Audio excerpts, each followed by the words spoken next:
Mundy Township has a new township supervisor, which could spell trouble for a proposed $55 billion semiconductor development. We told you in September the state is in talks with Western Digital Technologies to build a semiconductor plant within the 3-square-mile district between Maple Hill, Linden, and Elms Roads. Our David Sackrider shows us how the election could cause leaders to pump the brakes on that project. Newly elected Township Supervisor Jennifer Arrand Stainton says she was excited as she watched the results pour in Tuesday night. She calls them an affirmation that the township is ready for change. Moving forward, they're going to see a big change. We're highly motivated, we're ready to get involved, we're ready to tackle the problems, and we're ready to come up with new solutions. The newly elected township supervisor ran on a platform of opposition to the megasite, so much so that her campaign signs had no megasites written above her name. But on day one, she says the focus is on fact-finding and transparency.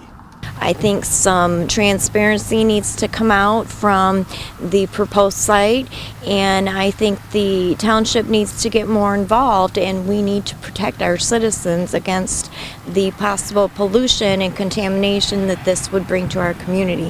Arrand Stainton says there's other things the site could be used for. One of the things that we've noticed here in Mundy Township is a lack of senior housing, affordable senior housing. I think that area would be a great senior housing area. Still, the driving force behind the development, the Flint and Genesee Economic Alliance, is unconcerned. Mundy Township is an important partner in this effort, and everything we do, we want to partner with them. I want to answer their questions, I want to hear their feedback, and looking forward to working with them and moving forward with a strong relationship. But local officials are not the only potential roadblock. Western Digital, which is hoping to invest in the site, is relying on an application for funds from the CHIPS and Science Act. House Speaker Mike Johnson said last week they may try to repeal that law. You guys try to repeal that law? I expect that we probably will, but we haven't developed that part of the agenda yet. Ross Messler says he's not worried about issues at the federal level.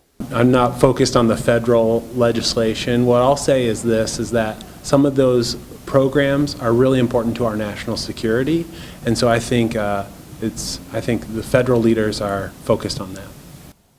In regards to the CHIPS Act, there are still a lot of ifs floating around about what will happen to it, with many House races across the nation still too close to call here Thursday. In Mundy Township, David Sackrider, ABC 12 News.